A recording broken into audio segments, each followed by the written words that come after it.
Bismillahirrahmanirrahim. Assalamualaikum warahmatullahi wabarakatuh. Kami program Merdeka dari Desa Poto ingin menjelaskan materi dari kelompok kami. Yang pertama, saya Hafiz Aldiansa. Yang kedua, Hairun Nisa, Lili Mardianti, Lia Susana, Helmia Anggraini, dan yang terakhir Paluan Wijayansa. Langsung saja, saya Hafiz Aldiansa sebagai pemateri pertama ingin menjelaskan tentang pengertian dan sejarah singkat Kria Alang. Bismillahirrahmanirrahim. Saya Hafiz Aldiansa ingin menjelaskan tentang pengertian dan sejarah singkat Kria Alang. Pengertian Kria Alang. Kria Alang adalah hasil kerajinan tenunan khas Sumbawa yang dilestarikan di beberapa daerah di Sumbawa, salah satunya warga desa Poto. Tenunan ini berbahan dasar benang katun yang disongket benang emas ataupun perak. Semuanya berbahan dasar benang. Hanya saja dibuatkan motif dan model yang indah dengan menggunakan sesek. Sekarang kita masuk mengenai sejarah singkat Kria Alang. Kria Alang sudah ada sejak tahun 70-an, di mana pada masa itu menenun Kria Alang dilakukan untuk memenuhi kebutuhan sehari-hari dan biaya sekolah anak-anaknya karena saat itu kebutuhan ekonomi yang dirasakan kurang mencukupi. Selanjutnya kita masuk ke pengorganisasian pembuatan pabrik tenun. Dalam perencanaan pembuatan pabrik tenun Kria Alang ini, kami melakukan perekrutan tenaga kerja dengan penggabungan anggota kelompok tenun yang ada di Desa Poto untuk menjadi karyawan tetap di pabrik kami. Kami dapat bekerja sama dengan kelompok tenunan untuk menjalankan bisnis dan program apa saja yang akan kami jalankan di pabrik tersebut, baik dari proses pembangun pabrik sampai proses produksi, perawatan, dan penjualan tenun Kria Alang ini. Dalam menjalankan bisnis ini, kami akan menerapkan sistem analisis SWOT. Sebelum kita memulai sesuatu usaha, tentu saja kita harus mengetahui aspek-aspek yang dapat mempengaruhi usaha kita, dengan harapan supaya usaha kita dapat lancar dan sukses, yaitu dengan melakukan analisis sebagai berikut. Ada kualitas produk yang tinggi, keunggulan desain produk yang berbeda. Yang kedua, kelemahan. Tentu saja kita juga harus mengetahui kelemahan dari pabrik tenun yang akan kita jalankan. Dalam kelemahan ini di mana adanya banyaknya perusahaan perstekstilan modern. 2. Keterbatasan promosi memerlukan jumlah modal yang besar. 3. Jalur akses dalam pengambilan bahan baku yang kurang memadai. Kurangnya efisiensi waktu karena jauh dari kota. 3. Peluang.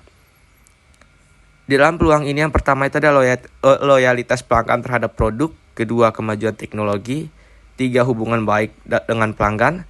4. Masyarakat terlibat dalam proses produksi. Yang keempat, treat, lingkungan pesaing yang ketat. Di mana di dalam treat ini yang pertama itu ada maksud saya adalah lingkungan pesaing yang ketat. 2. Turunnya daya beli masyarakat. 3. Kelangkaan bahan baku yang membuat strategi bisnis yang membuat orang mudah ditiru. Umum pembangunan pabrik. Dalam umum pembangunan pabrik tenun ini adalah sebuah pabrik yang memproduksi Kria Alang dan membuat inovasi dari Kria Alang. Pabrik ini akan bangun pada Desa Poto sebagai salah satu sumber perekonomian desa dan mensejahterakan para pengrajin tenun yang ada di sana untuk bekerja sama di pabrik dalam proses produksi dan pemasaran. Kegiatan utama pabrik tenun memproduksi kain tenun Kria Alang. Visi dan misi. Visi memberikan kontribusi, memberi nilai tambah dan memberikan kesuksesan yang signifikan bagi perekonomian desa, menjadi mitra utama pengrajin tenun Kria Alang, memberikan nilai maksimum ke seluruh stockholders dan terus tumbuh secara berkesinambungan, berkontribusi pada pembangunan desa. Ya, mungkin sekian dari saya. Saya akan untuk selanjutnya saya akan silakan kepada Saudari Lili.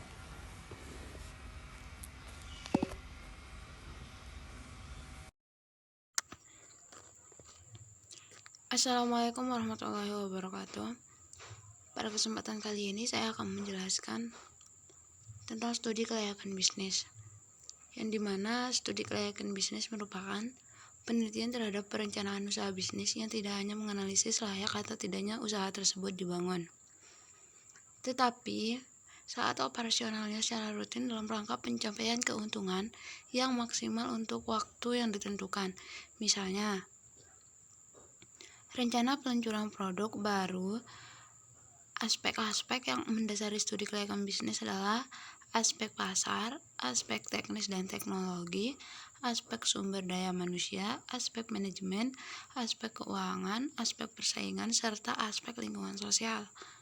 Studi kelayakan bisnis atau investment analysis merupakan suatu analisis untuk mengetahui arus biaya yang dikeluarkan dan keuntungan berdasarkan data penelitian yang akurat terhadap faktor-faktor yang berhubungan dengan pelaksanaan rencana investasi modal dalam suatu usaha, serta membandingkan arus benefit dan biaya tersebut selama umur ekonomis investasi usaha sehingga dapat diketahui layak atau tidaknya suatu usaha tersebut. Adapun aspek-aspek dari kelayakan studi bisnis yaitu aspek pasar atau lingkungan usaha, aspek lingkungan hidup, aspek hukum, aspek produksi atau teknis, aspek pemasaran, aspek SDM, dan aspek keuangan. Bismillahirrahmanirrahim. Assalamualaikum warahmatullahi wabarakatuh. Perkenalkan, nama saya Lia Susana, saya pemateri ketiga. Materi selanjutnya yaitu metodologi penelitian. Yang pertama itu ada lokasi. Lokasi yang dijadikan objek penelitian ini adalah Perajin Tenun di Dusun Bekat, Desa Putu, Kecamatan Moyo Hilir, Kabupaten Sumbawa Besar. Yang kedua ada objek penelitian. Subjek penelitian ini adalah dinilai pada ornamen yang terdapat di kain tenun di desa dengan bahan sutra di Desa Putu. Melati, Sakikirara, dan Bulaeng merupakan beberapa kelompok tenun yang ada di Desa Putu. Peneliti berharap melalui Desa Putu ini memberikan informasi yang relevan sesuai dengan data yang dibutuhkan. Metodologi penelitian merupakan cara atau langkah-langkah untuk mencapai suatu tujuan tertentu yang digunakan sebagai alat bantu untuk menganalisis, mengumpulkan, dan menyusun data sehingga menjadi kesimpulan. Penulis dalam penelitian ini menggunakan deskriptif analisis. Penelitian deskriptif menurut Ari Guntur bahwa penelitian deskriptif merupakan penelitian untuk mengumpulkan informasi mengenai status suatu gejala yang ada, yaitu keadaan yang apa adanya saat penelitian dilakukan. Maka penelitian dengan menggunakan metode deskriptif adalah menggambarkan masalah aktual dengan jalan mengumpulkan, menguraikan, menafsirkan, serta menganalisis data. Mungkin cukup materi dari saya. Materi selanjutnya akan disampaikan oleh teman saya. Sekian dan terima kasih. Wassalamualaikum warahmatullahi wabarakatuh. Definisi operasional. Dalam penelitian ini akan digunakan untuk beberapa operasional. Di antara definisi variabel tersebut adalah analisis ornamen tenun. Pengumpulan data. Ketika ingin mengumpulkan data yang akurat, kita harus teliti dan serius untuk menghasilkan tujuan yang diinginkan supaya tujuan penelitian kita tercapai. Maka pengumpulan data dalam laporan ini dilakukan sebagai berikut: wawancara (interview), observasi, dokumentasi. Teknik pengelolaan data. Teknik pengelolaan data meliputi menghimpun data, mengklarifikasi data, menelaah data, dan menarik kesimpulan dari data-data yang diperoleh dari hasil teknik pengumpulan data tentang tenun di Krialang di Desa Putu. Peneliti dalam menghimpun data yang telah ditulis, dikumpulkan, dan diambil sesuai dengan objek yang diteliti. Data tersebut diperoleh dengan kegiatan pertama, yaitu melakukan observasi ke lokasi. Kedua, melakukan wawancara kepada beberapa narasumber dan dokumentasi hasil observasi. Data-data yang telah dikumpulkan selanjutnya diklarifikasi atau disusun dan dikelompokkan dengan masalah tertentu. Analisis data. Tahap ini merupakan tahap terakhir setelah penulis melakukan penelitian. Selesai melakukan kegiatan penelitian di lapangan, setelah data-data terkumpul, maka penulis menuangkan data-data itu ke sebuah karya ilmiah. Bismillahirrahmanirrahim. Assalamualaikum warahmatullahi wabarakatuh. Perkenalkan, nama saya Hairunisa. Di sini saya akan melanjutkan presentasi dari Saudara Palwan tentang rencana keuangan. Yang pertama ada biaya investasi dan peralatan. Untuk biaya-biaya ini, yang pertama yaitu ada biaya bangunan pabrik seharga Rp150.000. Ada biaya bahan baku seharga Rp6.720.000. Yang termasuk dalam biaya bahan baku yaitu ada benang katun combat, benang perak, benang emas, benang guren, benang biasa, alat untuk menghani, alat untuk memalit benang, gunting, alat mencucuk benang. Yang selanjutnya ada biaya tenun gedok seharga Rp2.500.000. Ada alat tenun bukan mesin seharga Rp10 juta. Dan ada alat tenun mesin seharga Rp18 juta, sehingga totalnya seharga Rp187 juta. Yang selanjutnya ada biaya tenaga kerja, biaya operasional, dan biaya tak terduga.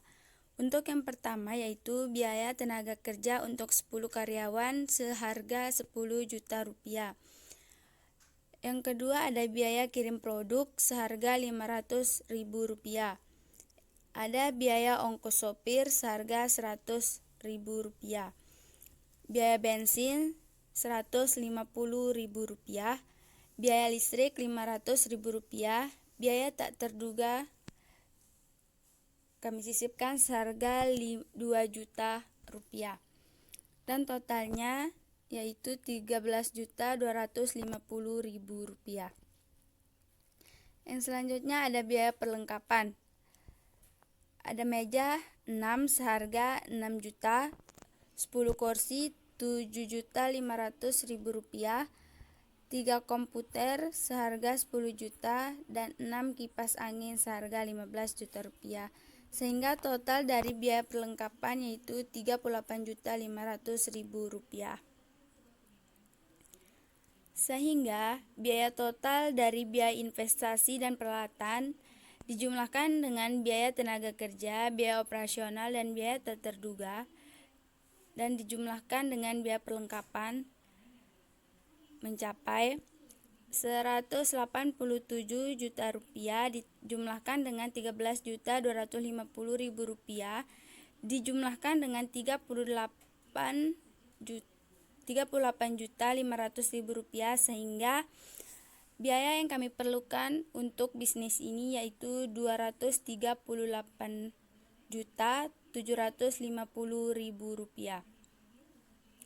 Sekian dari saya. Wabillahi taufiq wal hidayah. Wassalamualaikum warahmatullahi wabarakatuh.